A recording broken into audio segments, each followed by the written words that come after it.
I'm pretty certain that there's nothing an ultramarathon race course can send you that you can't deal with if you've had 3 decades of a career in law enforcement. I'm Mark Vega. This is the Run Long After 60 podcast. Today's guest is John Parks. You might also know him from his Instagram handle, Grandpa John in Motion. This guy has turned a career from serving others in all types of terrible, basically, situations into resilience and community and giving back. He's a big part of the Destination Trails Race volunteer community. This guy swept, 200-mile courses, and he's done 200-mile races, and he just does it with a smile on his face. I'm telling you, if I could line up my ultramarathon neighbors, right, I would love to have John Park as a neighbor looking over his fence. What are you running this weekend, John? He's that kind of guy, and he's got that kind of attitude, and I'm really excited to be able to share it with you. So I, jumped out of the interview chair today and came out here to my trails just to talk about it. If you're picking up the vibes that I'm putting down, if this feels right to you, if you like the idea of running along after 60 and staying fit, staying connected, understanding who your community is, well, then you've come to the right place. I'm glad you're here. Subscribe to the channel if you would. Drop a comment. Share the content and talk to us. We respond to everything, and we'd love to hear from you. Okay, that's it. I think it's time. I'm pretty sure it's time. It's time for John Parks. Let's go, let's go, let's go!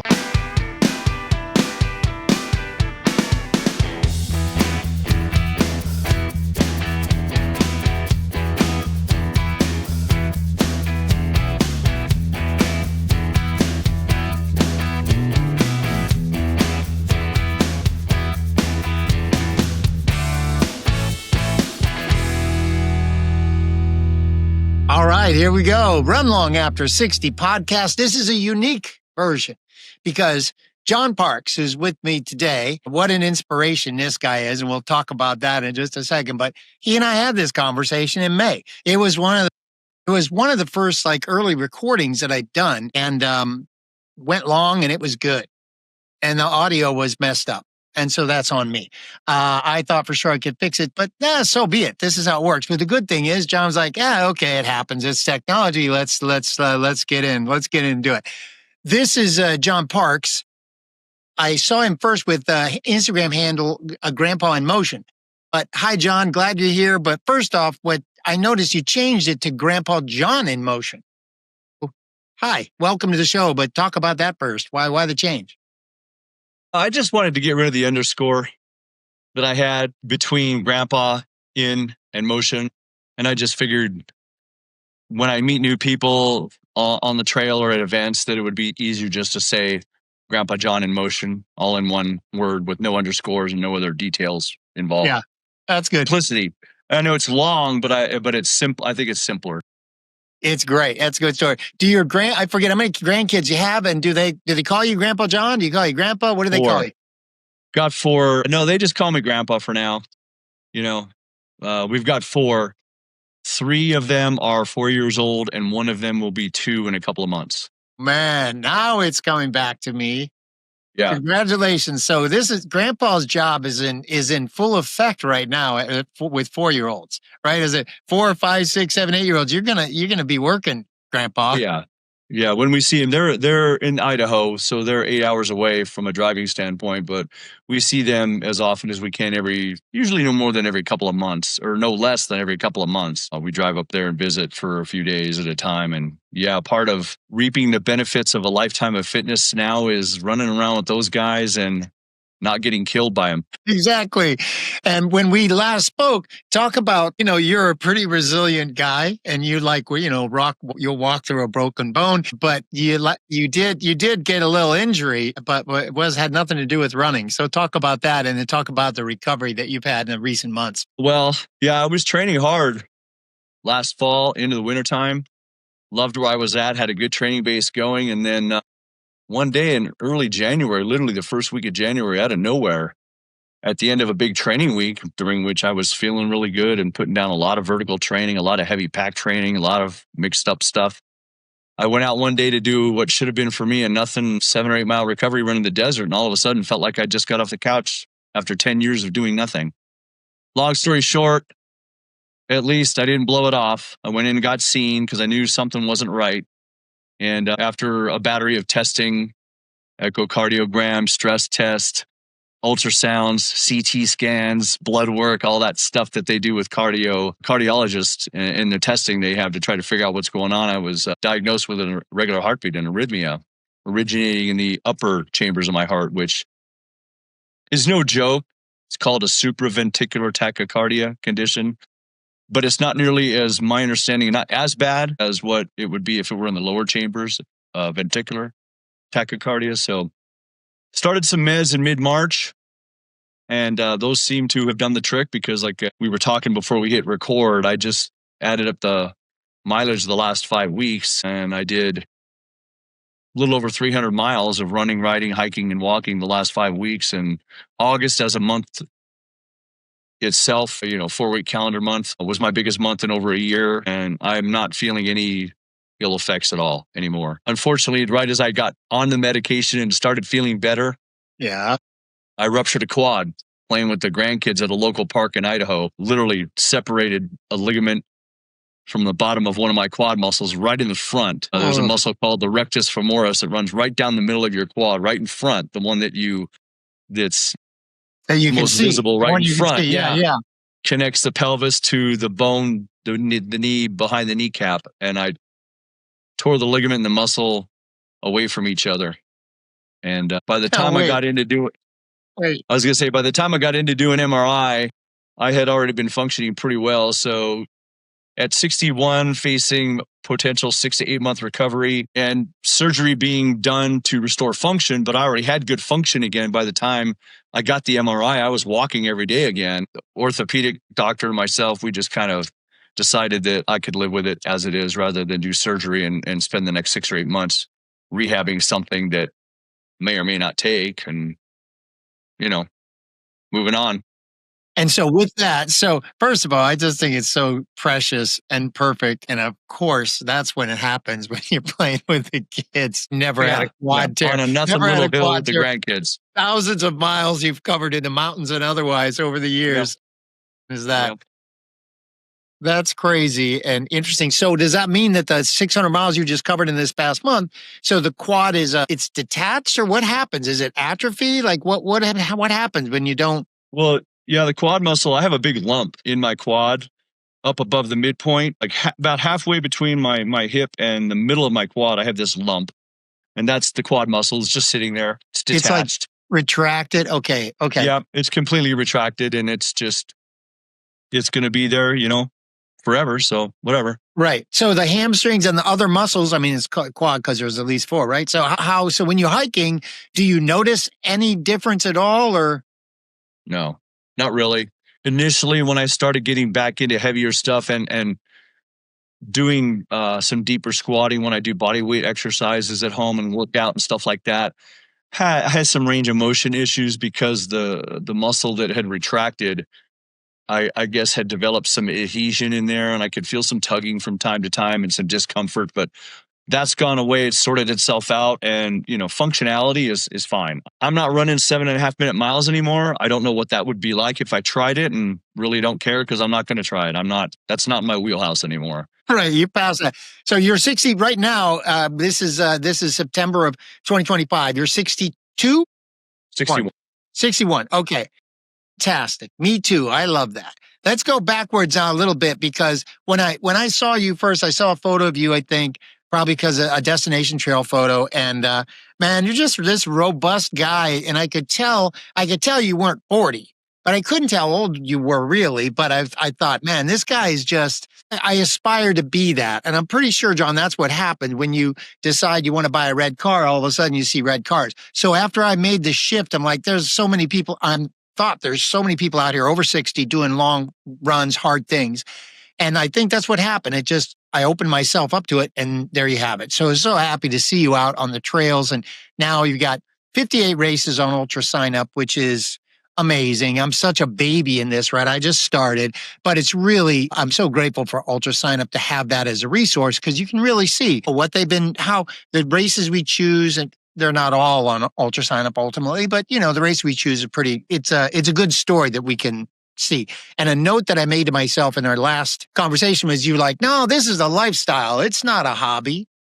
And I loved that. When you said that, I'm like, oh, write that down. So go backwards a little bit. Talk about, you told me you did your first marathon like in 1998, and you've been very active. You played other kind of team sports and mountain biking. And take us back. Tell us a little origin story of sorts of like how you first ever ran and how you got to where you are now with respect to the kind of fitness and pursuits you embrace today. Well, it probably for me begins just growing up in the early 70s, early and mid 70s in a small town in Ventura County, California, where our town was small enough to where when baseball season came around, if everybody didn't sign up, we didn't have enough people for teams. We didn't have a league. So the core group of people that I hung around with, we all became very competitive with each other. And it's one of those things where, during a game, you were bitter enemies. You wanted to take each other out and win at all costs. But then after the game was over, you're all friends because everybody played everything. Cut to high school. I played high school basketball, found a love for basketball in high school, but I've always been active. And then after high school ended, and like a lot of other kids who don't play sports beyond high school, I'm sure all of a sudden you find yourself not getting old, but 19, 20 years old. You want to be active. You have to find workouts for yourself. You have to do your own thing because you're not going to basketball practice anymore. Right. Our daughters went through that when they got out of high school a number of years ago. One played soccer, one played volleyball. And it's like all of a sudden, well, I know I'm not practicing soccer and playing games 4 or 5 or 6 days a week or volleyball 4 or 5, 6 days a week. I got to find a gym. I got to stay in shape on my own. And to me, it was never an option to not do that. To me, it just became a part of my DNA. And to me, being fit makes everything else in life better. It is literally, I saw an interview not long ago. I think it might have been Theo Vaughn who was interviewing Arnold Schwarzenegger, who's, 75 or 76 years old now. And he says, the interviewer asked him, I'm not 100% sure it was Theo, but the interviewer asked him, why do you still go to the gym? He says, and Arnold's question is, why do you brush your teeth? Why do you eat breakfast? It's just one of those things that I do that's a part of everything I do. And I thought he captured that spirit and that part of what fitness means to me very well. And that it's not even a question for me. I mean, Monday is usually a day off for me. That's how my system works. Right. I have to make myself take a day off or I'd go 6, 7 days a week or more.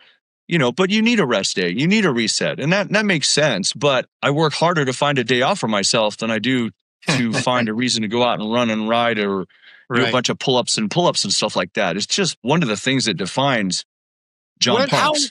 How old were you when you realized that? Or did you have was there like this realization that, man, I got to get out and I got to go work out. I got to go run. I got to do something, right? Was there some age when you're like, man, it's part of who I am because without it, I need it? Well, I mean, there's a common question in ultra running, especially where people explain what their why is. What is your why? I think I first heard it when Billy Yang did a YouTube video and a synopsis of his pursuit, his training, and then his finishing the Leadville 100 a few years ago.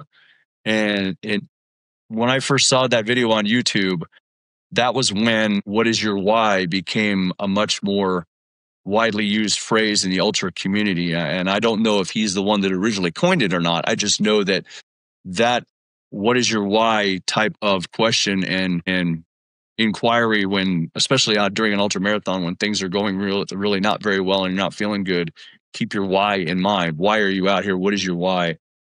But anyway, so that I think that changes from time to time over the years with people because we have different whys at different stages of our life. For me, like I said earlier, I got out of high school. I found that I needed to work out, and I enjoyed working out. I enjoyed being fit, and I needed to do it because if I didn't do it, I felt worse than I did from any workout that made me sore and tired. Then at a young age, I got into law enforcement. I became a deputy sheriff in Ventura County at the age of 22 and went through the academy. And my why became staying in shape and training for the academy. I was fortunate enough to have a senior deputy who was my background investigator, who was responsible for hiring me, give me the requirements for the academy ahead of time and tell me that I needed to work towards making the physical training aspect of the academy the easy part of my day, so that the academics weren't as hard as they would have been if the physical training was beating the crap out of me every day. Okay, that makes sense. Yeah. So I actually was, I would be clock watching in the afternoon at 3:00 going, God, can we go outside and do some running and, some push-ups and stuff? Because this classroom stuff is killing me. But then that translated into, once you become a deputy, and spent a couple of years working in the custody environment at the Ventura County Jail, staying in shape becomes a part of what you're doing as a deputy, because it literally could save you one day if you're in a fight with an inmate.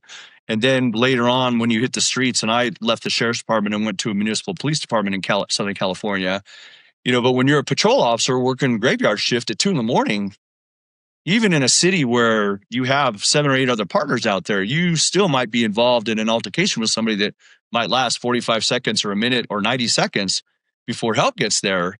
And that being fit could literally save your life.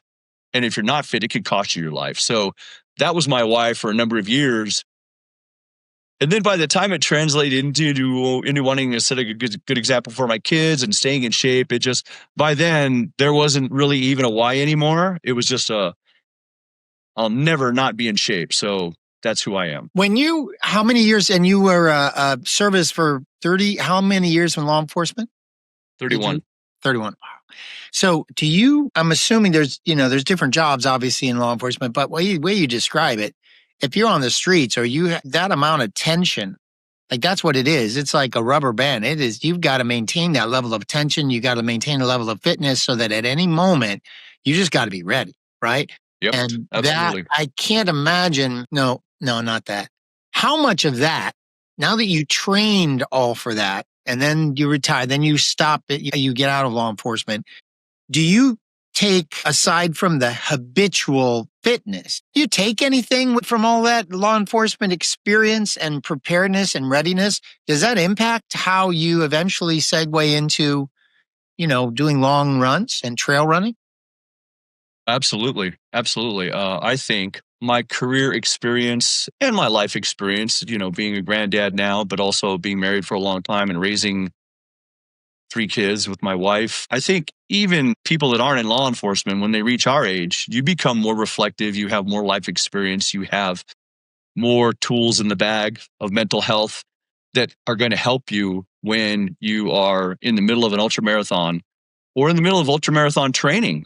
Now, let's face it, we're all human. There's days where, you're not feeling it. You maybe don't want to go out and do training. It's a little cold. It's a little windy. It's a little hot, whatever. Yeah. Not every day is our best day. Not every mile is our best mile. But back to your great question about specifically my experience, I tell people that I think one of my best benefits, one of the biggest benefits I have to draw from is my career experience, because honestly, when I'm in the middle of an ultramarathon, I have this attitude within myself that there isn't anything that the ultramarathon course can throw at me that really is that big a deal compared to the things that I saw and experienced and went through during my career.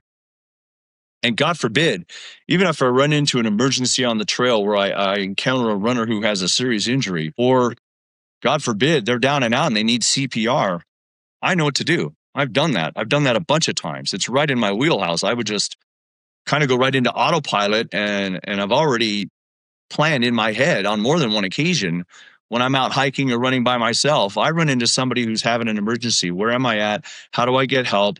I carry a Garmin with me. I know how to do those things on autopilot. I don't have to think about them because of my experience in my career. So I look at it from the standpoint of when I'm on an ultramarathon course, especially one of the long ones, the 200 milers on day 3, oh, you don't feel good? So what? You haven't slept much? So what? You have a blister? So what?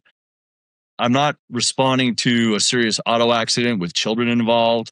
I'm not the field sergeant on the scene of a SIDS baby that passed away. There's so many other things that I dealt with in my career that, like I said, when I'm on the trail doing an ultra marathon, I just don't see how there really is anything that can come up that's that big a deal to get that worked up about. So I just put my head down and I just go. Man, that's amazing. And as I really let that soak in, there's a finite number of people in the world who have that type of experience and through a career, and then segue into doing other hard things. And the level of confidence that you have just from, you've experienced so many different things, probably gives you a real base level of, I got this. And I think the way you describe it is right on, because when you're out on the trails, you can see people that, they're struggling. And when you look at people, can you tell that they're struggling, and not only are they struggling, but they haven't been doing this for very long? Can you tell that somebody hadn't been running for very long?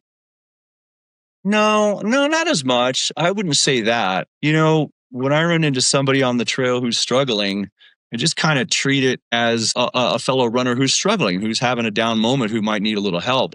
I don't really read beyond that. Right. Okay. There's times where usually when you run into somebody on the trail and you have a pace that matches that person, and you end up hanging out for a little bit, we always ask each other, have you ever done anything like this before? Where are you from? Are you married? Do you have any kids? You get to know each other a little bit by way of a few introductory miles. And most of the time, most of the people that I run into that I share miles with haven't done as many of those races as I have. So then they want to start to pick my brain about my strategies and everything else. And just that conversation alone with another friendly human, I think, does a lot to lift people out of those dark moments they're in when they're in them by themselves. It's always easier to share miles when you don't feel good than it is to push through those miles solo for most people.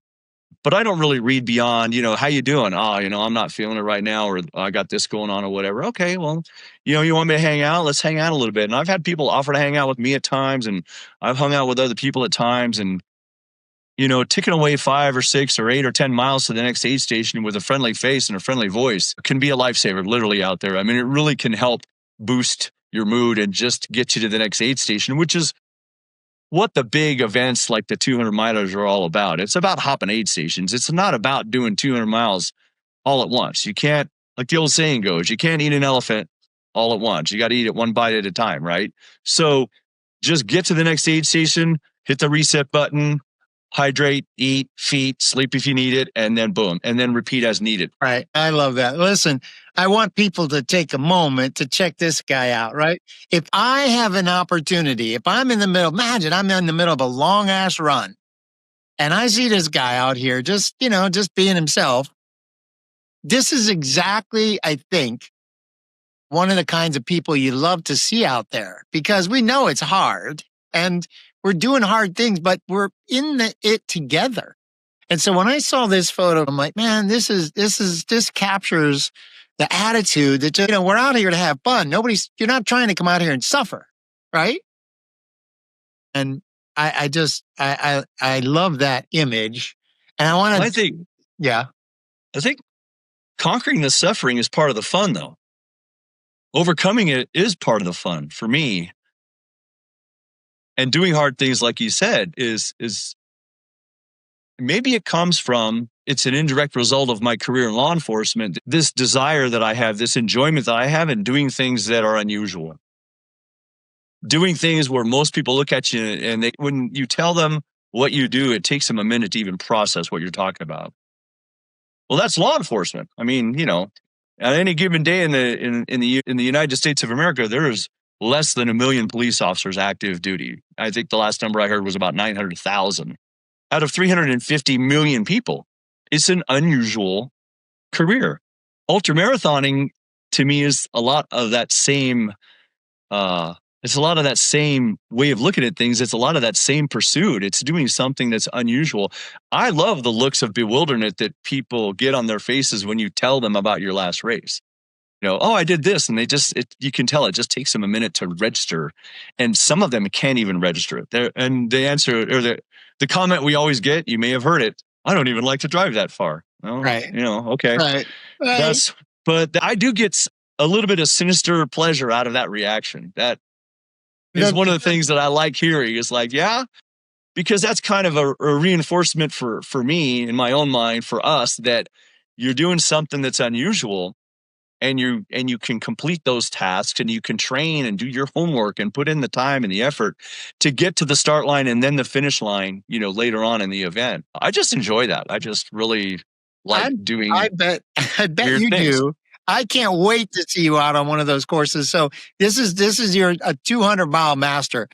Before we get to that though, take me up to how did you start? I looked in the ultra sign up. There's the Bandit series you did like in 45, 46 before you turned your 50th birthday. Oh, there it is right there, ladies and gentlemen, on cue, Bandit Ultra Trail Run. There we go. I got to fly the flag. And I'm going to give a shout out to my buddy, Randy Shoemaker. Hey, Randy. Excellent. Yeah. So talk about that. Bandit. Take me up to your 50th birthday and your 50K talking about Bandit. Go. Well, yeah. Randy Shoemaker was a guy that ran a little company in Simi Valley, California called 805 Boot Camp, 805 being the area code for the prefix on the telephones down there. And my wife was involved in working out with the 805 Boot Camp crew. And then at the same time, when I was working the street as a patrol sergeant, I went to a local coffee shop 2 or 3 days a week. And Randy's stepson was working in the coffee shop. So between my wife and Randy's stepson, Brandon, I learned of the Bandit trail runs. And I had done a trail run a few years prior to that, but I never had really taken it seriously from a standpoint of morphing mountain biking and road running together to do trail running. I had either been a runner, doing road stuff, LA Marathon in 98 and 99, San Diego Marathon in 2000. But then I had some back problems in the early 2000s, and running long distances, especially on the street, kind of took a backseat to mountain biking. Okay. But anyway, so between Randy's stepson, Brandon, and my wife doing 805 boot camp, I learned of the Bandit trail runs. And I decided one year to go out and try the 15K. And that was in 2012, and just got crushed, 9.5 miles. It was, 4.25 miles up and 4.25 miles back down. And I literally felt like I'd run a marathon. I was just smoked. But I enjoyed the crowd. I enjoyed the community. I enjoyed the fact that I was out there running. I didn't have to worry about getting hit by a car. Yeah. And I'm like, why haven't I ever done this before? And more seriously, look at that. Look at that, John. This is you're 47, 2012. You step into Bandit, and I'm going to take down the screen in a second. We'll keep coming back, but I just want to do this for you because this is how much fun I have when I'm watching John Parks. You ready? Watch. Ooh, I just got to keep scrolling to the top, man. That's the best thing. Just keep scrolling to the top. All right. Oh, look at that. A couple of 300s going up there. All right. Get back to the story. Sorry. So anyway, then I enjoyed the Bandit event. I knew Randy. I met Randy and his wife, Sarita. It was my first experience with an organized trail run. And I just loved the community and I loved the vibe. And then, I did the 15K. What's next? Next year's a 30K. So I signed up and did his 30K the following year. I was a little banged up during the 30K, but I got it done. I had actually strained a calf muscle a few weeks prior doing playing field hockey. And then, believe it or not, 10 days prior to that Bandit 30K, I went over the handlebars on my bike and ruptured my AC joint. Jeez. So I did the 30K. I was a little banged up. The only time the shoulder really bothered me was running downhill. It wasn't too bad. That's a thing. So is the shoulders all healed completely? Because I've talked to a lot of people. No, I mean, the AC joint is gone. I don't know if it ever healed. I have the lump here like a lot of bicyclists have. Most bicyclists go over their handlebars at some point, but the tendons and the ligaments that come from the breastplate and the scapula up to the collarbone, those were okay. It was just the AC joint right here that connects the collarbone to the shoulder I blew that out. But now when so I recovered from that. You run now, you don't have any. No, that's a done deal. That's done a long time ago. Okay. But then after the 30K, next year, the following year being my 50th birthday, a couple of weeks after the Bandit, I set my sights on doing the 50K for my 50th birthday. And I found a training plan online and trained and went out and did the 50K the following year. What I found was after doing the 50K, that all of the work it took to get into shape to do the 50K and do it reasonably well was something I didn't want to let go of. So I found another 50K in the Ventura County area, one called the No Name. And I think I ran the No Name 50K in Agoura Hills the first year they ever had it. The girl's name that ran that was Erica Grattan, I believe. And a buddy of mine from Simi Valley, his wife was also in 805 boot camp with my wife. That year, Kenny Ringlet is his name. He won it. He finished about an hour ahead of me, and he won it the first year that they had that event. And then later on that year, I did. That's the first. Let me see. No Name. No Name right here, right? Yeah, there we go. No Name. In Agoura, 50K, 20,000, 2014. Right? Yeah. Well, it's October. Now, look what you did. Look at this decision. This is the decision, the John Parks decision. October 26, 2014. And you're like, you know what? 50K is good, but I got to maintain this level of fitness. So you decide a month later to do your first 50 mile. Yep. Red Rock 50 miler in Santa Barbara. Luis Escobar event. Oh, that's awesome. How was that? How was your first 50 mile? Because it's a big jump. I mean, from my experience anyway, you know, it's a jump. It's doable, but it felt to me like it was different. Yeah, it's doable.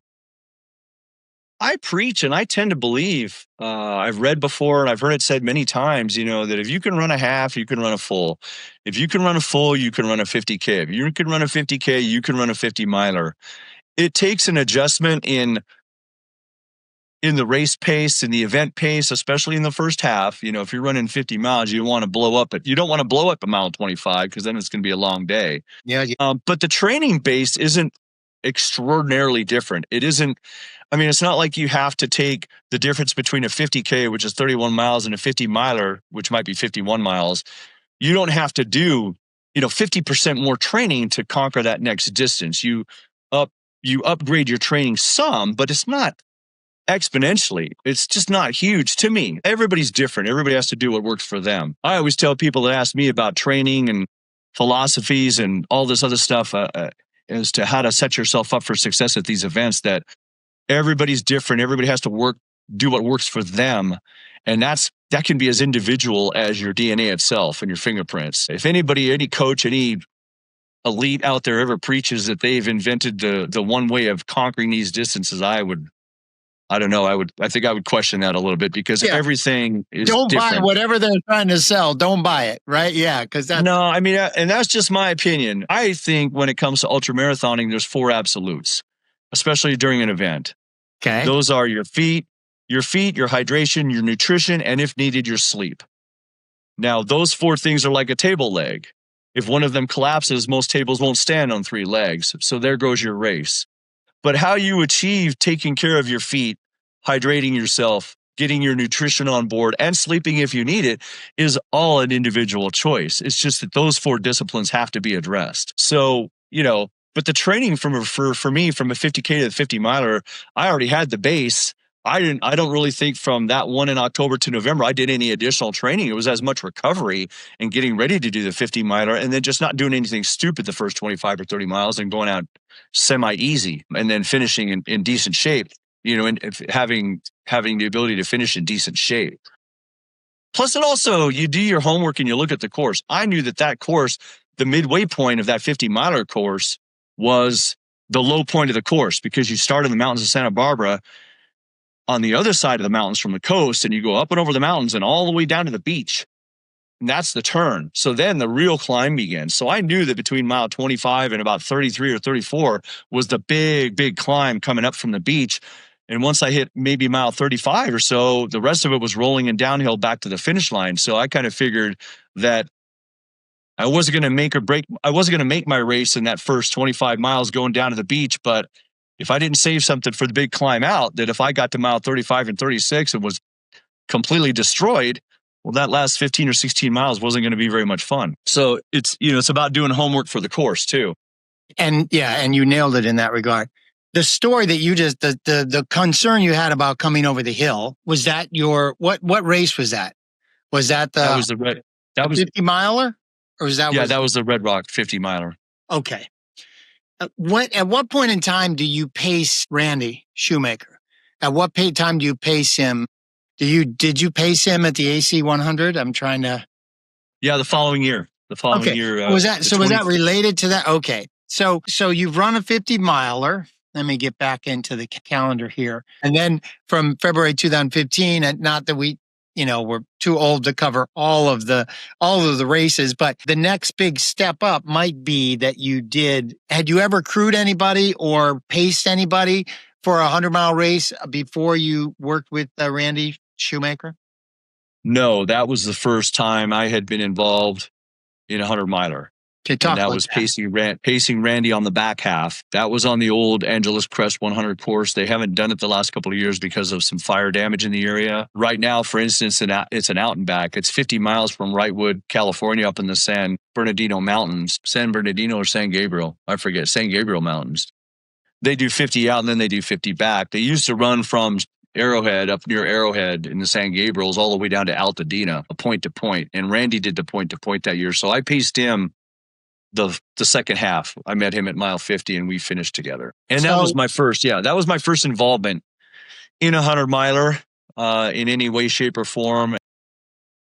But you ran 50 miles. You ran 50 miles of that course. Well, yeah, I ran and hiked. I mean, his pace at the back half of the 50 or the back half of the 100, his pace from mile 50 to 100 was, I felt like it would have been, doable for me to accompany him that whole time. And it worked out pretty well. He got his finish and did well. And that was the event when, and if I can tell you this, if I have a minute, that was the event where I saw something that made me want to do a 100-miler. And that's why I took the leap from 50 to 100 or from 50K to 50 miles to 100 miles. We were running with a guy. There was another guy, a friend of ours, a mutual friend named Brett Goldsmith, who was doing AC 100 as well. And Randy and I came into an aid station around, I want to say it was around mile 63, 64, 65, a little behind Brett. And Brett was being paced by a couple other guys, a couple other friends in the area. And Brett had been hanging out at the aid station for a little while and was starting to get a little cold and was wrapped in a blanket and was not having a good time. That particular aid station had like a live feed back to the finish line. So his wife and his friends were on the live feed talking to him, trying to pump him up and get him going. Okay. And he just was not having fun. And he was on the edge. He was teetering with a DNF. Did not finish. He was teetering. We got him up. We got him going. And he ended up beating Randy by over 2 hours. And I was amazed that he had put that much distance on Randy in about a 35-mile segment. And Randy and I finished, and Randy did well. He finished strong. But Brett just crushed it. Once he got going again, he just found another gear and found another level. And when I saw that turnaround, when I saw him as I had seen him at that aid station, and then I realized that he had finished, that's when I looked at that and I thought, okay, I have to know if I have that. I have to know what that's like. I want to find that depth of, I don't want to do this anymore and still get it done. I want to know if I have what it takes. And that's what motivated me to take the leap to the next distance. So as you referenced earlier that your whys change over time, but that's that insight that when you saw Brett survive it and then thrive through it and beat Randy, as you just described, right? So yeah, you looked and you're like, I want to know, do I have that in me? So you, okay, so good. So challenge accepted, right? Challenge accepted. And then you did your first 100. Let's talk about your first 100. Was that Born to Run? What was your first 100-mile race? Right. Yeah. Born to Run in 2017. 53 years old. How did you train for Born to Run? Did you train any differently? Because by this point, you did Kayamaka, the 100K, which is a tough race. So you ran tough races. You paced Randy. How did you go into thinking about your first 100-mile race? I mean, Born to Run is a unique format, but talk about all that. Yeah. Well, there's a lot of training programs online for various distances. And I found a 100-mile training program. And for me, at that point in where I was when I was running, I had originally signed up for I want to say it was the Chimera 100 miler in the Lake Elsinore area on the border between Orange and Riverside County, in the foothills and the mountains above what is Orange County on the coast, and then Lake Elsinore and Riverside County to the east, and all the mountains up there in the Cleveland National Forest. But when I was training for Chimera, I got into a bit of an overtraining syndrome and got beat up a little bit, developed an Achilles problem, and had to cancel my participation in that race, because after seeing Brett in August of 2015, and I'm not sure if it was Chimera that year or if it was Chimera the following year in 2016. But anyway, Chimera would have been my first 100, but I had to opt out because I was a little bit banged up. So I adjusted my training program from a standpoint of taking what they call for your weekly mileage in any given week. Let's say this week has you doing, your long run is 15 miles and the cumulative total for the whole week is 45. Well, instead of being on my feet for 5 or 6 days that week, or 4 or 5 days, I adjusted my routine where I was only on my feet 3 days a week, but then I was riding my bike 2 or 3 days a week. And for me, it became a time investment where if I was supposed to go out and do a 10-mile run, according to the schedule, but for me, it was a riding day. Okay, if a 10-mile run at a 10-minute mile average takes me 100 minutes, okay, I'm going to go ride my bike for 100 minutes today. And that's how I kind of adjusted the training plan that I was on to suit what I was comfortable doing at the time. So that's how I trained for the Born to Run 100, was having a cumulative total. And even then, the biking, because you have ups and downs in biking, and obviously running downhill is a lot harder than riding a bike downhill. So a lot of times the biking went over and above the time investment because I wanted to invest some time in doing some work and climbing. But it worked for me, and I went to Born to Run. And Born to Run was, it was a figure 8 course where it was 10 miles this way and then 10 miles this way. And every 10 miles you come back through camp.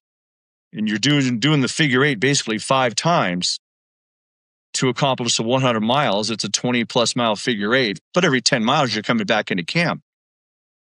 I like that format because it allowed my wife to crew me the whole time without having to go anywhere.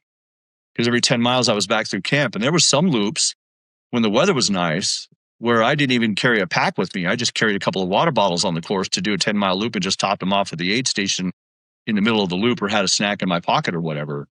And I just picked that format out because, I don't know, maybe part of me was like, also, if I get to, mile 70 and I'm dying, I can take a nap here and then go out and do 10 more miles at a time. Or, maybe in the back of my mind, I was also thinking that every 10 miles there was a chicken exit if I decided I didn't want to do this anymore. I had a couple of friends come up and pace me, and they did a couple of 10-mile loops with me over the night, because that one actually starts at 6 p.m. on a Friday night. Oh, okay. So they spent the night with me out on the course, and then I ran Saturday during the day and got it done Saturday night. And Luis Escobar is the one that put that event on. He's the same guy that's the race director at the Red Rock 50 Mile right. done in 2014. So knowing how he runs his events and knowing the community and everything else, and that Born to Run, that's a whole running festival now. They have a 4-day, they have a 48-hour, a 72-hour, a 100-miler. I mean, it's like literally like Burning Man for runners, or like Woodstock for runners. It's a whole week-long thing on this cattle ranch in Santa Barbara County. And it's if you ever want to experience the ultra-marathoning vibe for a whole week, I recommend Born to Run. It's a good time. It's a lot of fun. I definitely thought about it in May. I definitely thought about figuring out how to go to it.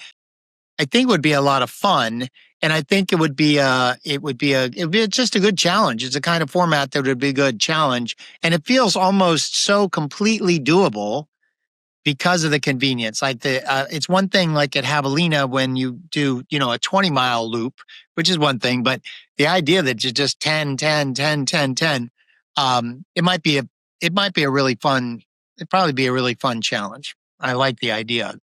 Yeah, I've run into some people who that's not their favorite format because they think it's too monotonous and they need a little bit more, shall we say, entertainment in their minds when it comes to the course. Right. Rather than doing the same, 10-mile loop, 5 times each. But I was looking at it from a standpoint of logistics. Like I said, when it came to ease of crewing for my wife and everything else. And every 10 miles, you come back to your own setup. You've got your own stuff there, your own food, your own drinks, your own whatever. And I just figured that was a good stepping stone.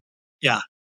Well, that is the stepping stone. So you're constantly doing greater races, bigger races. So that was the first 100-miler. Now let's talk about, take us through 2018 was what a big year. You did so many races, but you also told me before that that's kind of when you started in the destination trail community, right? You volunteered first at the Tahoe 200, and I think you did the Tahoe Trail Run 100-miler first. That right? So talk about that. Get us into connecting with the Destination Trail company and community. Well, yeah, I did. I retired in December of 2018, and my wife and I moved from Southern California up to the Carson Valley area of Nevada, just south of Carson City. Okay. Looking out our windows right at the Sierra Nevada above Lake Tahoe. Lake Tahoe is about 40 minutes away from us on the other side of these peaks that we look at. And I had signed up for the Tahoe Rim Trail endurance runs for the 100-miler, knowing that we were going to be in the area, knowing that I could spend April, May, and June training for a 100-miler in these local mountains. So that's when I did that. And I had been up here before. I had done Broken Arrow over at what was then called Squaw Valley. Now it's called Palisades of Tahoe, the ski resort that was built for the 1960 Olympics over in Olympic Valley on the other side of Lake Tahoe, outside of Tahoe City. I had done the Broken Arrow Sky Race in, I think, 16 and 17 while we were up here vacationing with family. Okay. I had come back each of those 2 years the following month in July. We had done the family vacations in June. I did Broken Arrow. Then in July, 16 and 17, before I retired, I came up here and did the Tahoe Rim Trail Endurance Runs 50-milers in the same area. And I decided that I wanted to do the Tahoe Rim Trail Endurance Run 100-miler up here after we retired and moved to the area. So did you know you were going to move? Did you know the area for years or? Okay.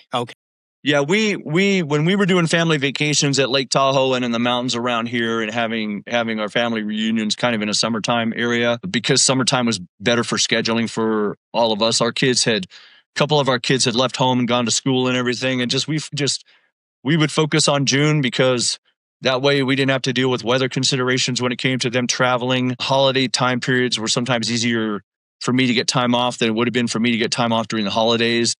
And we love the mountains, and we did Mammoth 1 year, but then we did Tahoe 3 years in a row. And we loved the area, and my wife and I fell in love with the area, and we knew probably after the second visit up here that this is where we wanted to be.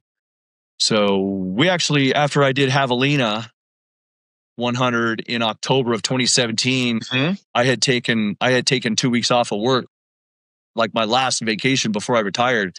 And we did Javelina and then drove from Arizona up here to look at homes. And that's when we found the home we're in now. So I did the Tahoe Rim Trail 100-miler that July. I had learned through social media and following some other ultra runners of the existence of the Tahoe 200 specifically. And then volunteered at the Tahoe 200 that September by sweeping a couple of segments. And that was my first exposure to the Destination Trail event. And the first time I really met Candace, the founder of Destination Trail, and the lady who basically invented the 200-miler, I think, in the continental U.S., because Tahoe 200 was the first single loop 200-mile foot race, certainly in the U.S., if not anywhere. I can't say that with absolute certainty, but I know it was the first continuous loop 200-mile foot race in the U.S., and that was around Lake Tahoe, because she used to live in this area. And that's when I met her and a good portion of her crew and her staff, and got involved in that destination event, the vibe that they offer, the community that they offer, and everything else. And after a couple of days of volunteering by sweeping their segments and seeing their aid stations and meeting people and talking to people, it was pretty much a done deal that I was going to use my volunteer credit for sweeping to do the Tahoe 200 the following year, which was 2019.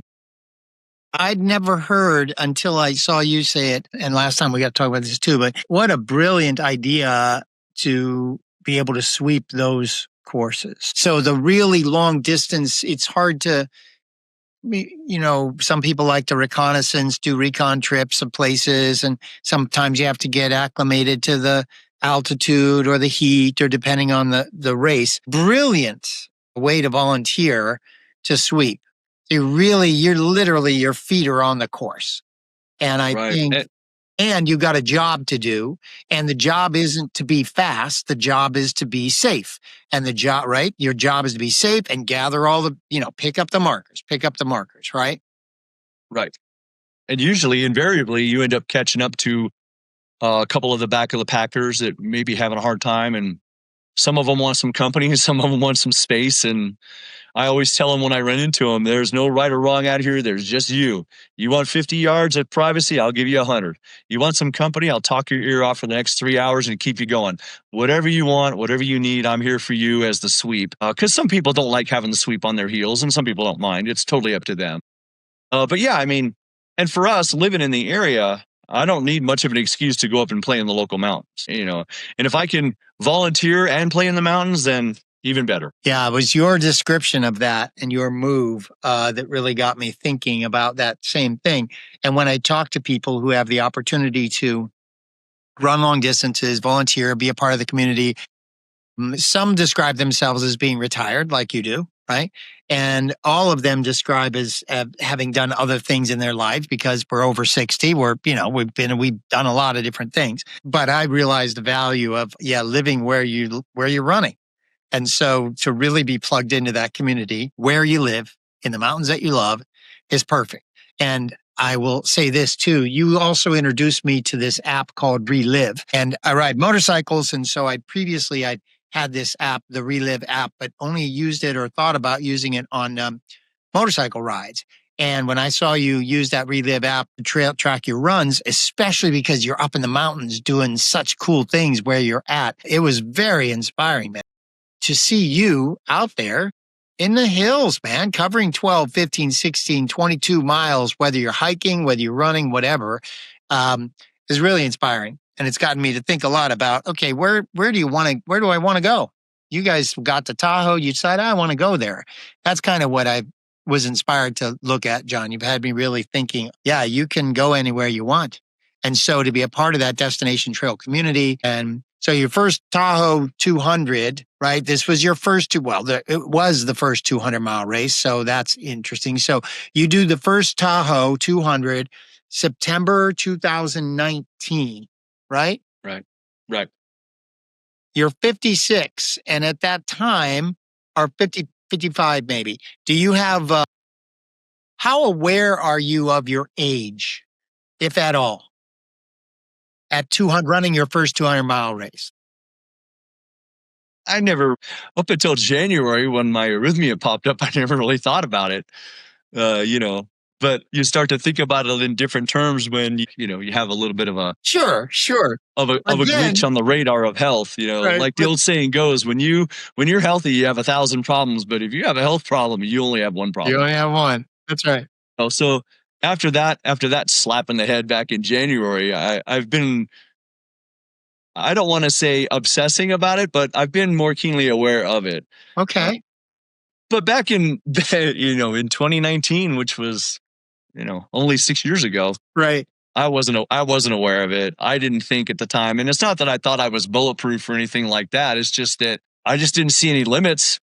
Certainly. And I thought, okay, well, you know what? I've done 50Ks, 50 milers, 100Ks, 100 milers. Let's see what the 200 milers are about, and it's like I said, when I saw my friend Brett at Angeles Crest in 2015, once I swept the Tahoe 200 in 2018 and I saw these people out there and I saw people that I knew through social media doing the race and finishing the race, I had to know. I had to know if I had what it takes. I had to know what it was like to be out there on night 3. I had to know how fast I could get it done or what it was going to take to get it done at all. I had to know how I was going to manage my nutrition, my sleep, my feet, and everything else. I had to know. So that was basically it. So how did you know? And how did you do your first one? And then we're going to talk about, then a year later, you do Moab 240. So it's 240 miles, but you took a year, to get ready for that. Plus it was in the middle of, COVID was weird. So, but how did you get ready for that 200 in September of 2019? Did you imagine crew? Did you have drop bags? Did you have how did you tackle? Well, I think, again, one of the gifts that I bring from my career to these events is a pretty good sense of planning and coordination and organization.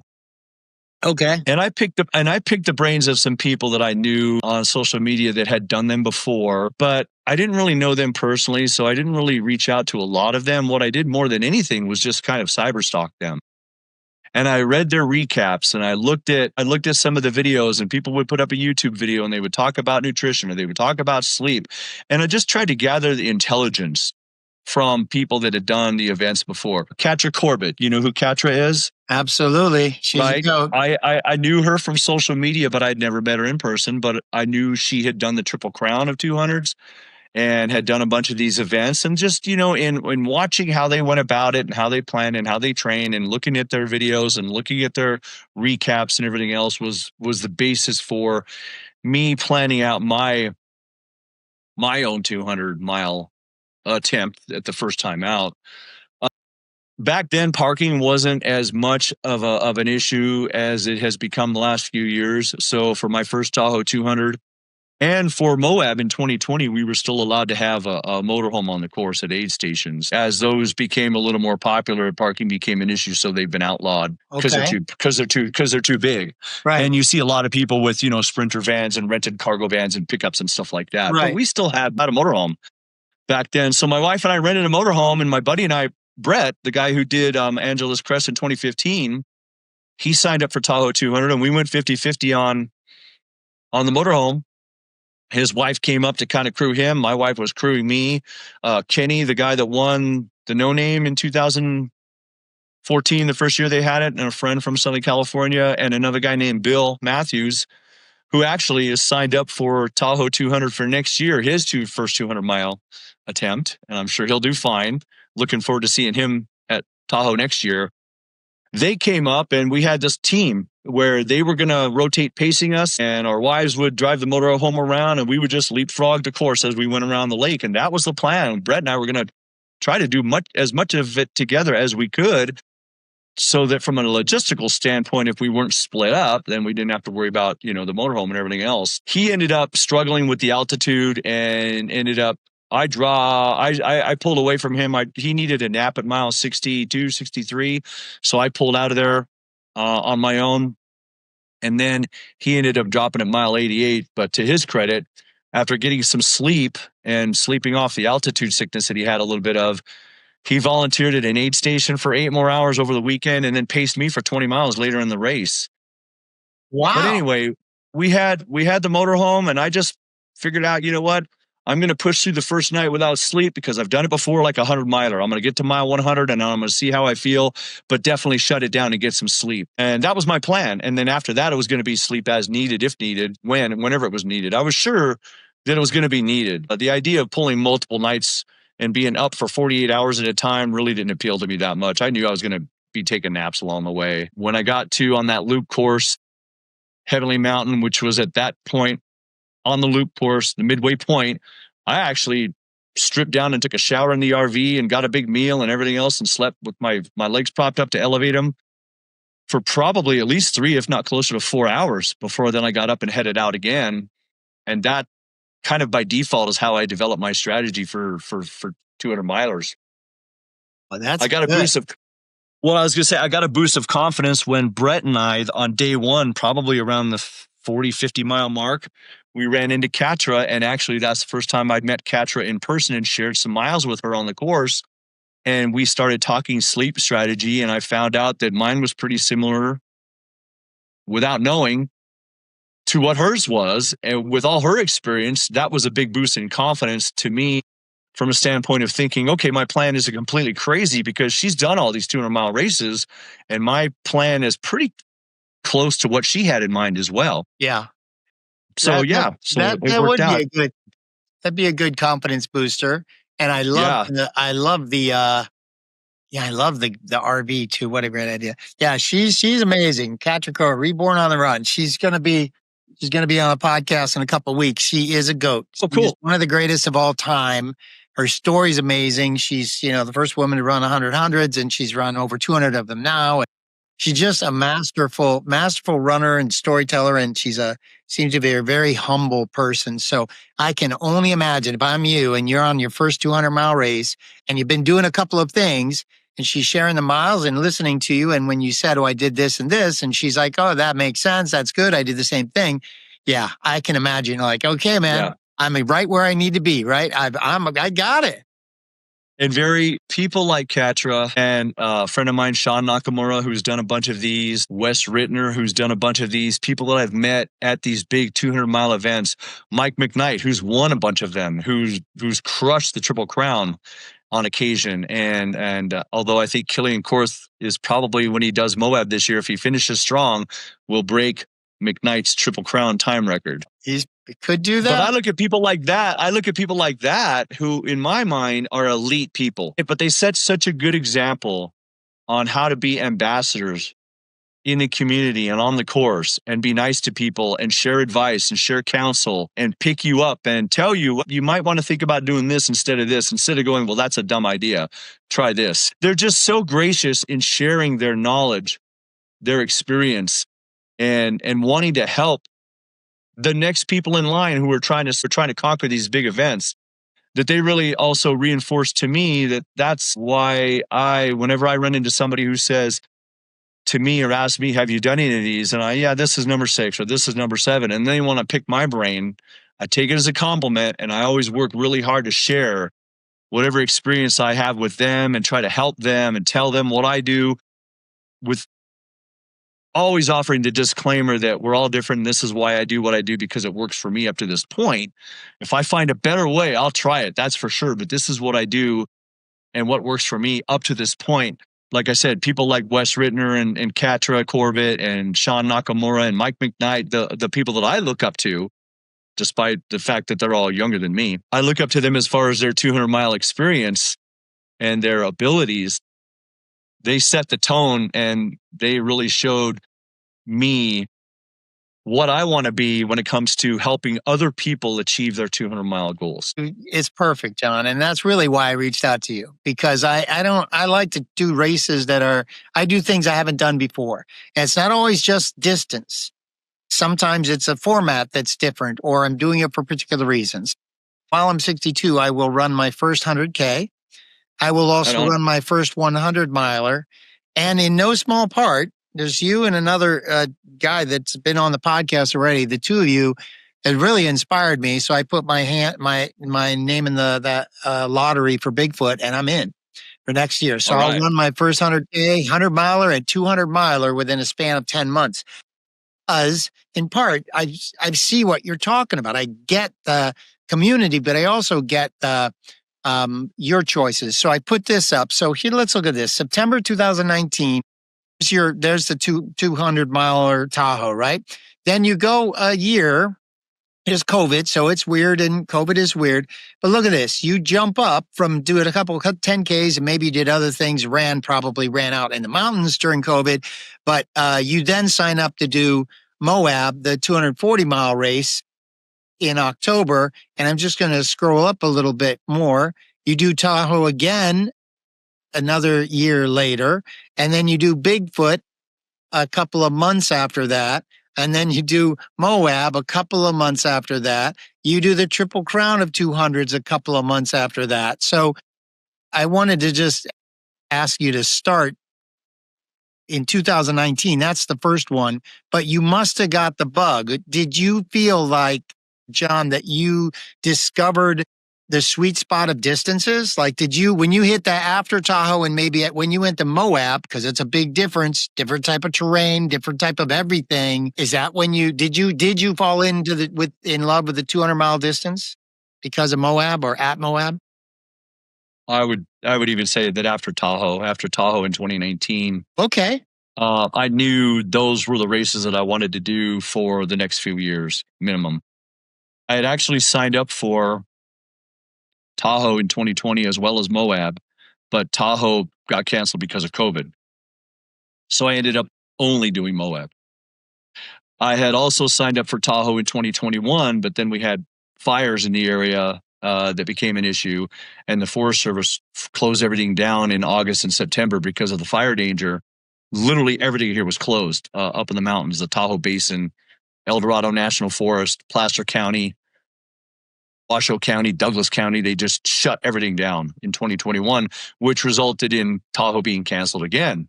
That's why there's no 200 milers on the 2021 results list that I have, because it was going to be all Tahoe. That 2021 was all Tahoe. I was all in. I really wanted to train hard and do well just at that one race. But my wife and I also went and volunteered at Moab that year. We volunteered at headquarters for a week leading up to Moab in 2021. And then I paced a friend a couple of different segments at Moab in 2021. Okay. I joke because all the training that I did for Tahoe going into Tahoe for September, and all I did was maintain my training after Tahoe got canceled, that I was probably as well-conditioned a pacer as was on that Moab course that year because my race got canceled. So, Tahoe in 19. Tahoe got canceled at 20, but I did Moab. Volunteered. Tahoe got canceled at 21, but volunteered and paced and crewed at Moab in 2021. And because my wife and I both volunteered at Destination, and that's when we were falling in love with and had fallen in love with Destination and just the way Candace and her crew have things organized, the way they treat people, the way they run things, the logistical orchestration of those events is just mind-boggling, and they really, really have it down. It's really a logistical feat to pull those races off, and having some logistical planning and execution of major events in my law enforcement career, both as a supervisor and as a manager, I can look at Destination Trail and the way they run their events and just marvel at how they do those things because I have some of that experience in my own career. But we fell in love, as did my wife. We just loved Candace and her crew and the Destination events. In 2020, when we both volunteered, because my wife volunteered, she earned volunteer credit, as did I. So we both volunteered. And I used those 2 volunteer credits because they're transferable to pay for 2 of the 3 races in the Triple Crown in 2022, the following year.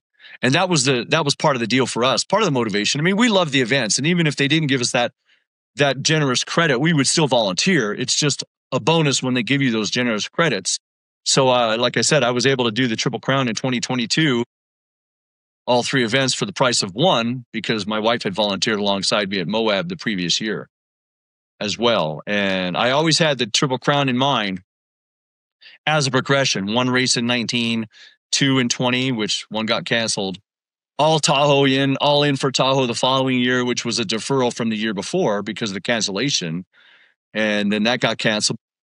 Ultimately, my goal was the Triple Crown. I wanted to do the Triple Crown. I wanted to do the 3 races in succession with Destination. And again, to see what it's like, to see if I could do it, knowing people that had done the Triple Crown and meeting people that had done the Triple Crown. And like a lot of people, I'm sure, that get into ultramarathoning, when you start with a 50K, you continue to look for that next big event or that next progression or that next challenge. And to me, that was the Triple Crown. I'm just going to let this sit up on the screen for a while because you really need to, you got to be proud of yourself that you said you've set your sights to do it with the COVID and the fires and and you're 56 and then you're 57 and you're 58. Like you're going to do it and you set your sights on it and to volunteer. It's just a great story, John. And I'm glad to have met you and glad to be able to tell the story and to look at this. So, June 2022, Lake Tahoe, 85 hours worth of you on your feet. Here's the big one, or here's the one that I have so many questions about and I'm so excited about. 2 months later, you do Bigfoot, the 200-mile race. I think the cutoff at Bigfoot is 107 hours, and you do 103 hours. And yeah, wow. And then Moab, just a couple of months after that, and that's 240 miles. So it's when you finish Moab, obviously, that when that Triple Crown is achieved, it's achieved. And there you have it. By October 7, 2022, with a total time on foot, 285 hours, 35 minutes and 50 seconds. Come on, man. At 58 years old or at any age. But wow. So how proud are you of that accomplishment in 2022? Oh, yeah. I mean, I think anybody who does something like that should be proud of it. I was proud of it. I wish Bigfoot had gone better. Bigfoot was my toughest challenge to date, I think, at any event I've ever done. I don't want to say it was horrible because I think any 200-mile finish is a good finish. Right. But it was definitely the biggest challenge of the 7 200-milers I had done. Bigfoot that year was the lowest of the low points I've ever experienced, the worst I've felt for the longest time on course, the longest it ever took me, the closest I've ever come to flirting with cutoffs. But on the flip side, I didn't quit either. And I gave myself 100 reasons to quit, and I didn't. And I got it done. And I think I even posted, when I posted a recap after Bigfoot that year, I asked myself the question in the recap that I wrote, can we be proud of ourselves and hold our heads high when it's on paper, our worst effort ever, our worst result ever? To me, the answer is yes, because you still didn't quit. You still didn't throw in the towel. I feel like that, though, helped me refocus and switch gears to Moab, because from August of 2022 then to Moab in October, Yeah. Moab was arguably my best experience, certainly my best experience of the Triple Crown, because Tahoe that year, I would say it went okay. According to plan, I finished, but I wanted to do better, but I missed my goal. I struggled with sleep a lot at Tahoe that year, and as a result, set a personal record for trail naps. I think I took 7 or 8 trail naps during Tahoe. Okay. My poor pacers were standing there watching me sleep every 2 hours on the trail for 15 minutes at a time. It had to have been a terrible experience for them watching me sleep that much, because I was just such a zombie for so much of that race. And then Bigfoot was just, Bigfoot went sideways for a number of different reasons. Why? Talk about that. Why? What sent it? Because you don't speak in hyperbole. You don't ever say, "Oh, it was the most amazing." You don't speak that way. So when you just describe Bigfoot the way you just described it, I want to hear why. What made it so tough for you? What was? Talk about it. I think, and I don't like admitting this, but it's what happened. So you have to admit when things don't go right for whatever reason that might be. Yeah. I'm a big believer in, you got to look in the mirror and you got to own it. And how do you then prevent it from happening again? Okay. Yes. Agree. Bigfoot got in my head. Bigfoot beat me down mentally. The footing at Bigfoot is atrocious. A lot of people struggle with Tahoe with the 200 because of the altitude, but they don't struggle with Tahoe because of the condition of the trails. The Tahoe Rim Trail, which is a well-known circumnavigation of the lake, compared to the stuff at Bigfoot, it's butter. It's well-groomed, it's well-used. There aren't very many segments of the Tahoe Rim Trail that are very, very technical, that challenge your footing, that puts you at risk of rolling an ankle or blowing out a knee or falling down a mountainside. I try to tell people who've done Tahoe, I asked them, I said, what do you remember about Tahoe as far as the segment that was the toughest segment of Tahoe? And oftentimes they'll talk about the Powerline Trail over outside of Incline Village, which is a short segment. It's a 2-mile segment, but the footing is terrible. It's super steep. It's loose. It's crappy. You could fall and hurt yourself, especially coming back down Powerline on the out and back. And then I tell them, okay, Bigfoot is 150 miles of that. And they kind of look at me and I say, it is. Bigfoot's footing is atrocious. The trails are rugged. They're not as well used. Some of them, I think, are nothing more than animal trails. And it is the most rugged country that I've ever run in. And I wasn't ready for it. I wasn't ready for it in my head. And I found myself bitching and moaning about the crappy footing and bitching and moaning about the trail conditions because Tahoe spoiled me. I was on my own time goal and my own pace goal for the first 60 miles. Yeah. But I had ruptured a big toenail because my shoes were a little bit too loose for some of the big descents the first 60 miles. And I actually, when I got to mile 62, 63 at Norway Pass at the 2022 Bigfoot to meet my wife to get my first sleep. Yeah. One of my toenails was basically being held on by the bottom end of it and some of the cuticle. The top part was completely gone, detached. And it was a little sore. It was so sore that when I laid down to sleep, it didn't really bother me that much when I was on my feet. But when I laid down to sleep, even when I propped my foot up, that big toenail started throbbing unmercifully. And that set my first sleep episode back. So then from mile 60, the back half of Bigfoot, mile 60, 80, 100 and beyond, my pace was terrible. My energy was down. My attitude sucked. The course got in my head, the crappy trail conditions, the overgrowth, the brush whacking, the over and under logs, the tree fall, the windfall, going under a tree, over a fallen tree. I guess, for lack of a better terms, like I said, Tahoe had, created a little bit of a spoiled baby in me. Yeah. Compared to what I was confronted with at Bigfoot. And Bigfoot just mentally just beat me down. And I convinced myself, and later on in reflecting, I was mad that I allowed this to happen. But when you're in it, I think you do what you can to survive. I convinced myself that just getting it done and finishing was going to be enough. And I did that. But I don't like allowing that to happen. I like to push. I like to push hard. I like to keep a pace. I have a time goal in mind. My time goal for Bigfoot was 92 hours. I ended up at 103. The whole back half of that course, I just knew that my time goal was blown out and I knew I couldn't recover.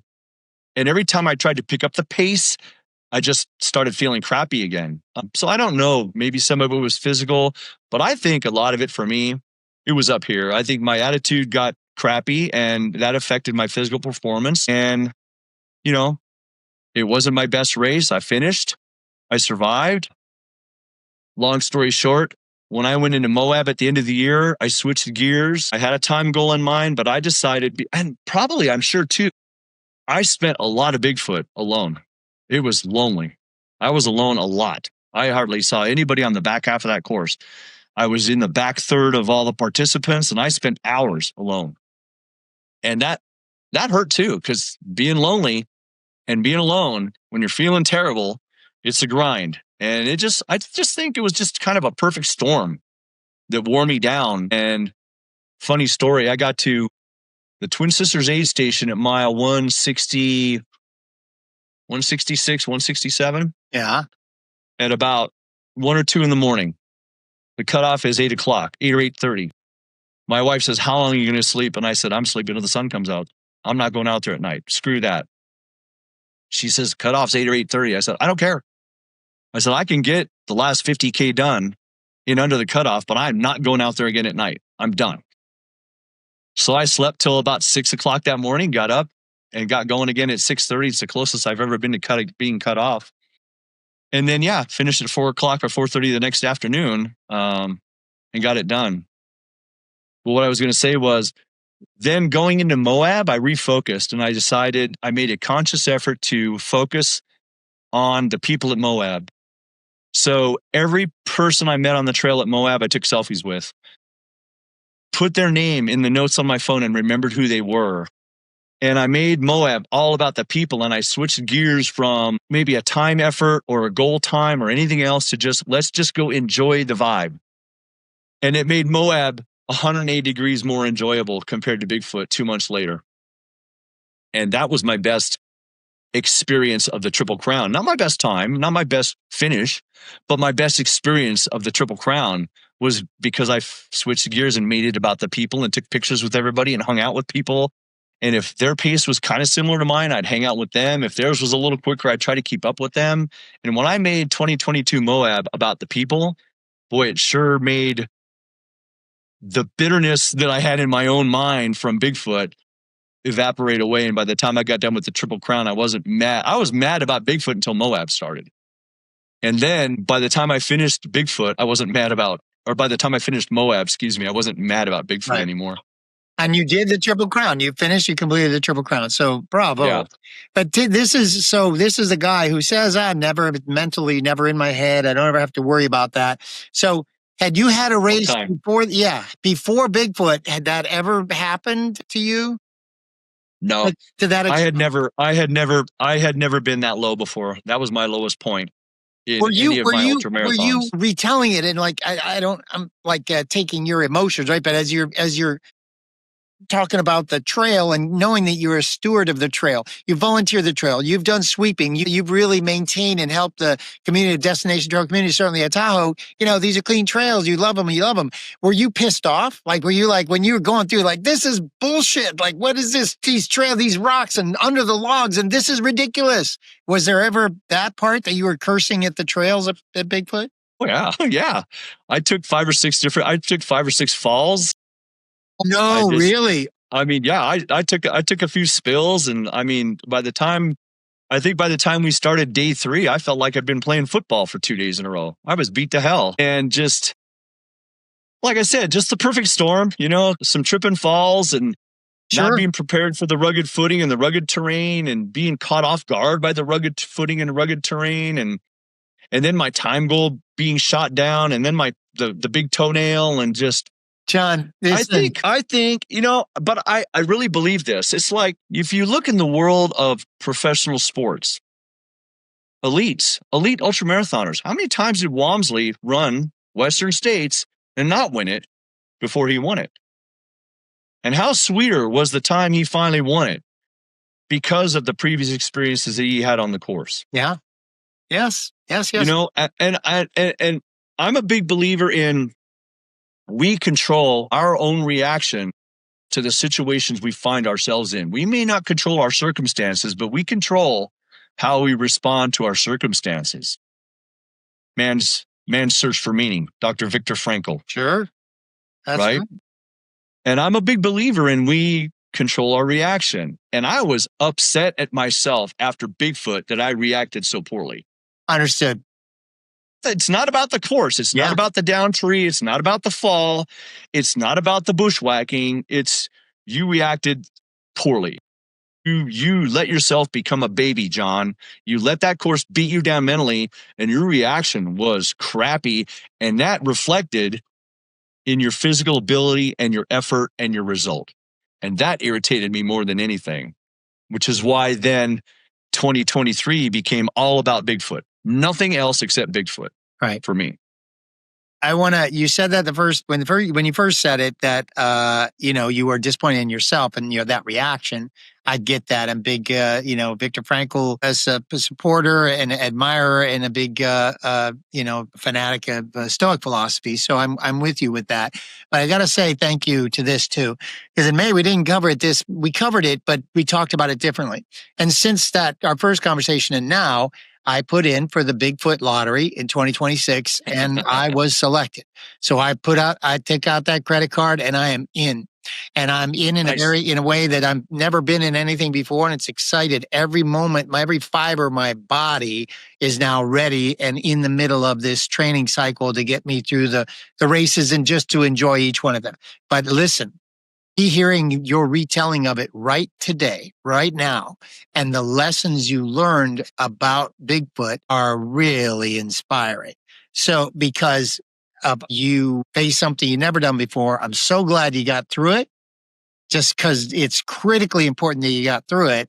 And then, so thank you. I'm sorry that it happened to you, but I'm so glad that it did, if that makes sense. Because the way you retell it, man, I'm in. And anyone who does the race has to really get your own relationship with your brain and how you do hard things and how you do take on a big, long distance. And whether people have run a 200-mile race yet or not, you still need to know what you can expect. And that's what you just shared with us. Well, and how do we use that lesson? For me, I did the Triple Crown, so I wasn't signed up for Tahoe for 2022. I signed up for Bigfoot, though, as soon as the lottery opened because I was angry about it. And that Triple Crown experience and that Bigfoot experience helped prepare me for 2023 Bigfoot. Look at the difference. Look at the difference there. There it is right there. Yeah.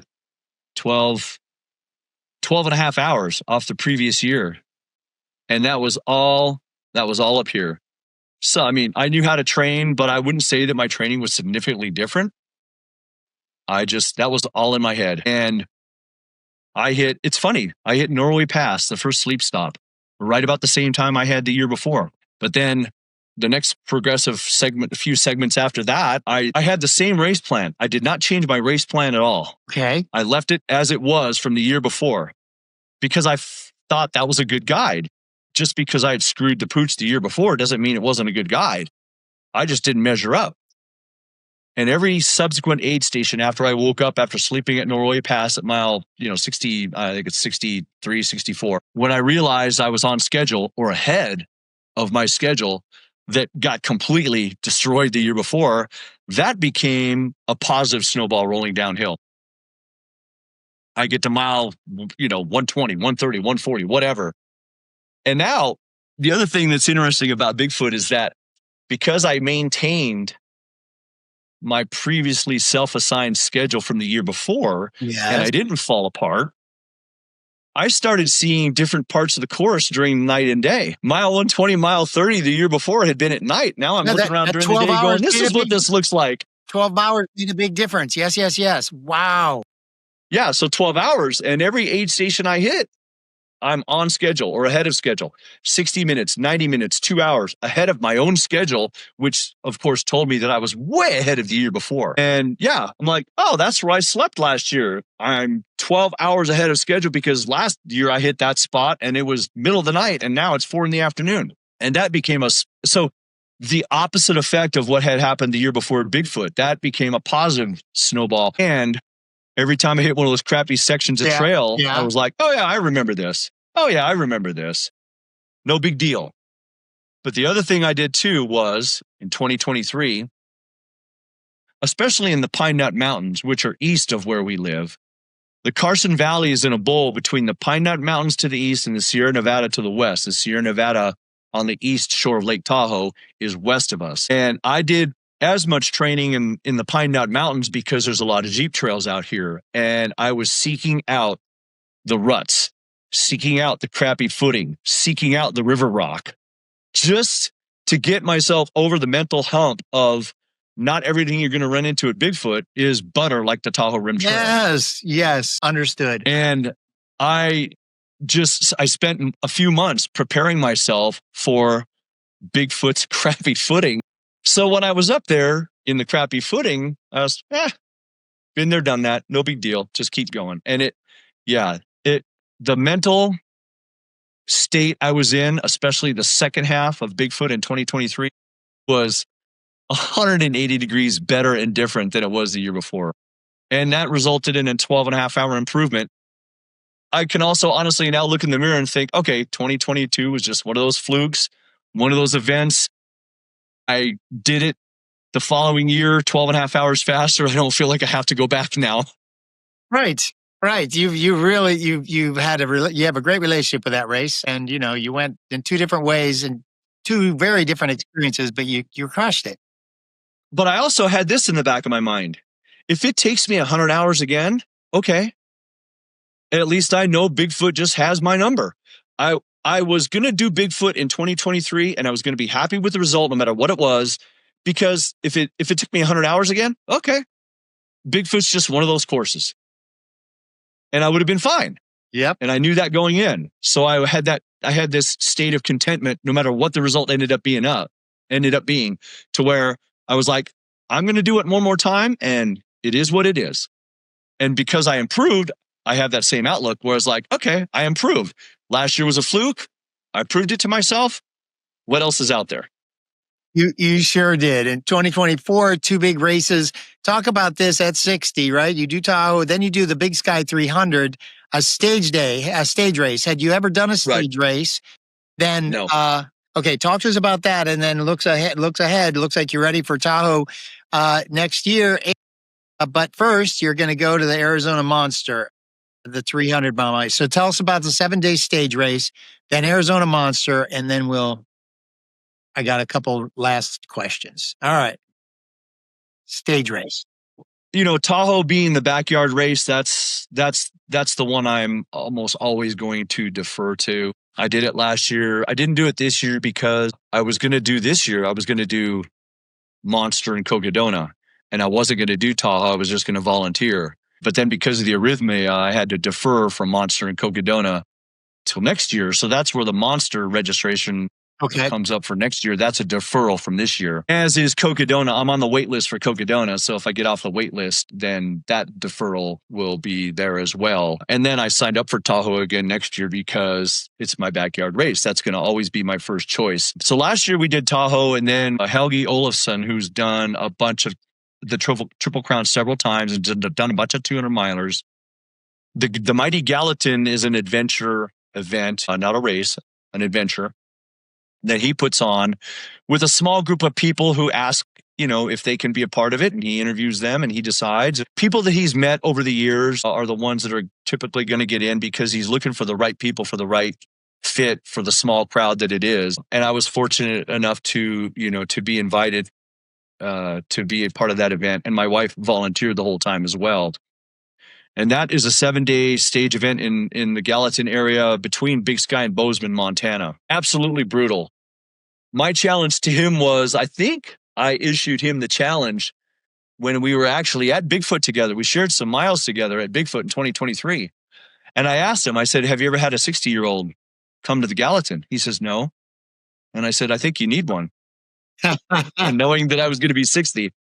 And he took me up on it and I got in. I didn't do 300 miles. Nobody had ever done 300 miles. Nobody had ever done all 7 days in their entirety until last year. Connor McClellan became the first guy to ever do the whole 300-mile 7-day circuit. And he was the first finisher in the 3 years that Helgi's held the event. I finished day 1. I missed a cutoff on day 2. Day 1 was 58 miles. Day 2 was going to be only 30, but the vert was the same. So day 1 was 58 miles with 10 or 11,000 feet of vert. Day 2 was going to be 30 or 31 miles with over 10,000 feet of vert. Wow. And I just got wrecked. I got wrecked by the vert and got wrecked. And at least Bigfoot prepared me for the rugged nature of the trails in Montana because they are rugged. They are next level rugged. They're like Bigfoot. I've heard Colorado's the same. Montana is now the same. Again, Tahoe Rim Trail has spoiled me. If I want to find rugged trails, I go to the Pine Nuts east of me. Right. But the vert and the vert on day 2, the rugged nature of the trails, I just couldn't make the cutoff and got cut off at mile 22.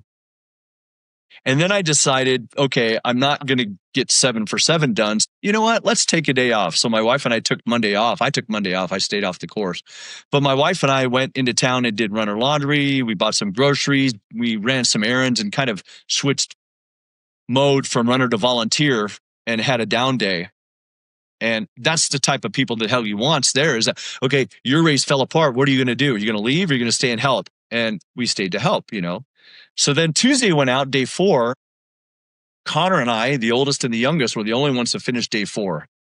Everybody else that had finished 3 days in a row, nobody else made the cutoff on day 4. So by the end of the 4th day, Connor was the last man standing. And other people mixed in and out the rest of the way, as did I. And we all helped Connor get to the finish line and then we all ended up pairing up. Everybody went out and ran at least part of the last day with Connor, meeting him like the last 10 or 12 miles or whatever. We all finished as a group and got Connor to the finish as a team. And again, that was the first time anybody had ever run the whole thing. And I actually took a few minutes to run with Connor on the last day, and I meant this in all sincerity. And we keep in touch on social media from time to time. I told him, I said, Connor, I'm 60 years old. I've played sports my whole life. I've watched sports my whole life. NBA, NHL, NFL, Major League Baseball.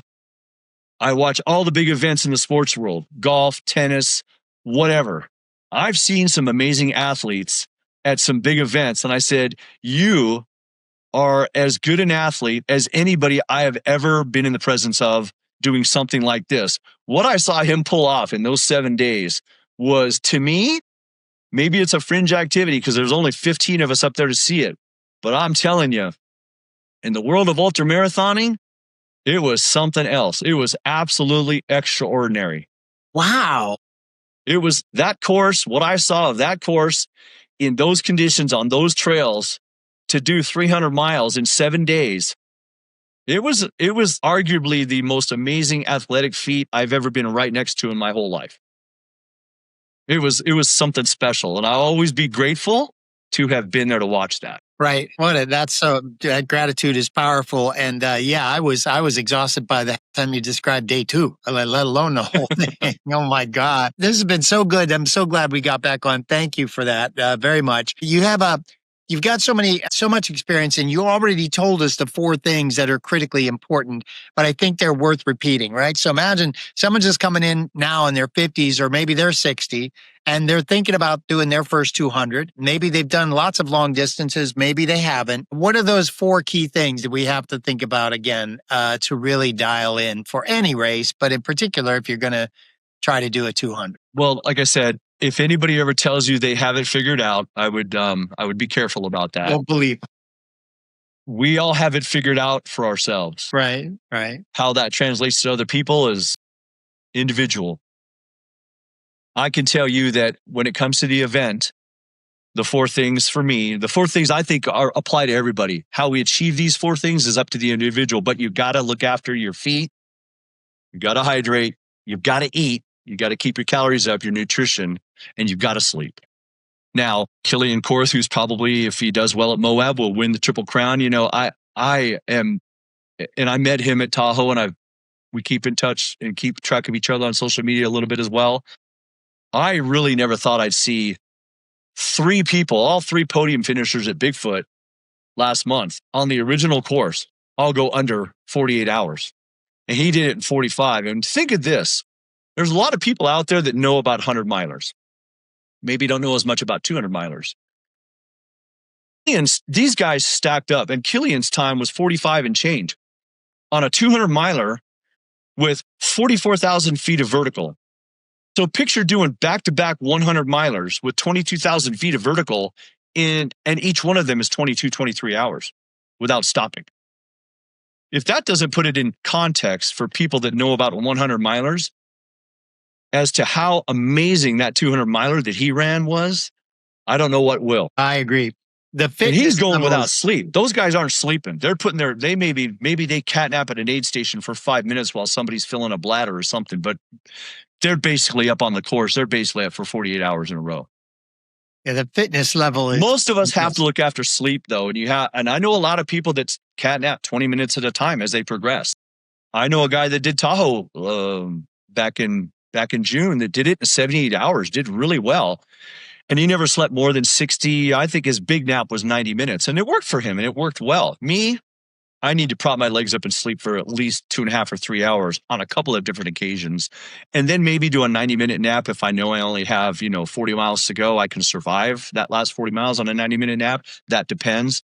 But for me, middle of the race, popping my feet up and sleeping for 2.5 or 3 hours is what works best for me, because then when I'm out, I move better than a lot of the people who are doing the zombie shuffle because they're just taking trail naps. And we do this the whole time. I sleep for 3 hours, they go by me, but then I get up and I go by them because they're doing the zombie shuffle. It works, whatever works, right? But it's feet, hydration, nutrition, and sleep. You have to manage those 4 things during the event to see the finish line when all is said and done. Perfect. If I can add, and if I can add when it comes to training, yes, 2 things for me when it comes to training. Yeah. A buddy of mine and I, when we were training for Tahoe back in 2021, and all I was going to do was Tahoe and then volunteer at Moab and pace somebody at Moab, we figured out that there was benefit to training with a weighted pack. Some people call it rucking. I even call it rucking now. Over the years, I've seen a lot of people who didn't train with any weight on their back throw on their pack that has all their emergency gear, all their required equipment, everything that's mandatory on whether it's the Cocodona list or the Destination Trail list of 200s. And if that's the heaviest pack that they've had on, and it's the start line of a 200, that's going to be hard. It's going to create problems for you, in my opinion, on day 3 and day 4, especially. Yeah. Yeah, well said. That's something not to forget. You're going to spend a lot of time at these events hiking. Even the elites don't run this stuff. They hike it. They may hike it faster than the rest of us, but they're not running this. Then they're jogging this, and then they're running this faster than the rest of us. They're faster than the rest of us, no matter what they're doing, but nobody runs this during a 200. If you haven't trained to hike, and if you haven't trained with some weight on your back for at least a few months prior to the start line, it could create problems for you. I highly recommend gearing up, and even if you just use a ruck that has some sand weights in it, or from a weighted vest or something. I'm not talking about a weighted vest. I'm talking about a pack that you would use at the event. Your race pack loaded up with at least the equal weight that you're going to carry on the start line and through the event, and do some training with that. If not 25%, 30% more. There's days where I go out and do short days, 8 or 10 miles, and I carry 18, 19 pounds in a ruck. When I hit the start line, it's the most comfortable pack I've had on in months. And it becomes a non-issue during the event, even with all the emergency gear and 3 liters of water in it. It's nothing to me. And it's one less thing to worry about. And again, practicing hiking, because I've seen a lot of fast runners, a lot of people that can run 100 miles in 22 hours. And when they're reduced to hiking and walking at times, it becomes different. The mechanics are different. The gait is different. The posture is different. And you can struggle with that as well if you haven't practiced some of that. The idea is, of course, the old adage, you don't want to do anything during the event that you haven't practiced. If you're doing something new, it could create problems for you. Could cause a problem. You're exactly right. Those are great tips, man. Thank you. I'm going to tell people to, I'm going to try to make the, in the drop down, I'm going to try to make sure there's a spot where you can listen to the Bigfoot 2022 struggle, because that is so critically important. No, it's so inspiring to people, letting people hear you break it down, because it's very real when you're there by yourself in the middle, got to do it, committed to doing it. It's not easy. It's tough. And thank you for that list of things. Here's the last thing before we go. This is so great to talk with you. Thank you again for joining me. Here's one. I haven't asked anybody this one. What do you want your grandkids to see when they see Grandpa John in motion? When they see you putting on your stuff, and you're going to go out on a trail somewhere, and they know you're going on a long hike, or you're going out there. What do you want them to see when they see you taking off on an adventure? That being fit and being in shape makes everything better. Makes everything better. It makes everything in life better. It makes everything easier. And as you get older, it minimizes, or at times can eliminate. You can never eliminate difficulties, though. Living a fit lifestyle just makes life better in all facets. It makes managing your bills easier. It makes the broken down car easier to process. It makes the drama when you're raising teenagers at home more navigable, because you're in better shape. If you're of sound body, your mind follows, and it just makes everything not easy, but more manageable if you're in good shape. Like I said earlier, if you're in good shape and you're healthy, you've got 1,000 problems. If you've got a health problem, you only have one problem. But I would say this too. When I was diagnosed with the arrhythmia back in January, and it looked like my event plans for this year were falling apart, I was pretty low on myself for a while. It was a gut punch. I'm not going to sit here and say that I was having a good time. I wasn't. And I was questioning whether or not my ultra career might even be over. But once I switched the gears from, I've done everything right my whole life, why is this happening to me, to I've done everything right my whole life, so I'm going to get through this better than most, then it became more manageable. Just like the leg, the messed up quad. Okay, you blew out a quad. All right. At least next time I slip and fall, I won't worry about tearing the left one because it's already torn. Perspective is everything, and it is what it is. But a lifetime of, and the orthopedic guy looking at my leg, he literally said, it's time to cash in the chips on a lifetime of fitness. You've been fit your whole life. Let's cash in some of those chips and let's get through this without surgery and carry on. Even if you're only at 90% of where you used to be for the rest of your life, that's still better than 99 and 9/10% of the population out there anyway. So you'll be fine. You'll be fine. Be fine. And if you're not looking at a Boston qualifier and trying to run a 3.5 hour marathon, which I don't know, maybe it's doable, maybe it's not. I'm not inclined to try right now. But that's not my goal. So this leg will be fine. Like I said, when you asked me what I want my grandkids to see, I just want them to see that, like all grandparents, grandpa's had his good times and his bad times, his ups and his downs, but being in shape and being fit made it all more manageable than being sick and being unhealthy. Bravo. Bravo, Grandpa John in motion. Thank you. So good to see you, man. Thank you very much for all of it today. This has been really fantastic, illuminating, inspiring, I believe. And I'll keep an eye out on you and your Relive social posts. And believe me, I'm going to come back at you too as I barrel toward Bigfoot next year. Okay? All right. Well, and I'm trying to think for Bigfoot next year. I know I've already made a commitment to pace somebody at Moab next year who signed up for Moab. And if I have to double check to make sure I haven't made a Bigfoot commitment, I don't think I have. I'll be doing Tahoe next year. But if you need a pacer for Bigfoot, let me know. Wow. What an and I'll come pace you. Okay, what an for a couple segments. Friend. I'll come pace you for a couple segments. We'll share some miles. Okay. Especially on the back half when it's getting really tough. Yeah, my trail angel. But this stoic conversation about that and me prepping for Bigfoot, knowing those things, I have the same approach. But of course, everybody's confident until, as Mike Tyson says, right, you get punched in the mouth, punched in the face. But but at least hearing someone else get prepping you for it makes it all the better. So thank you. I'll stay in touch with you. And that's it. You're fantastic, Grandpa John Emotions. Be good, John. I'll talk to you later. Thank you. Thank you for having me. My absolute pleasure. Talk to you later. Bye-bye. Bye.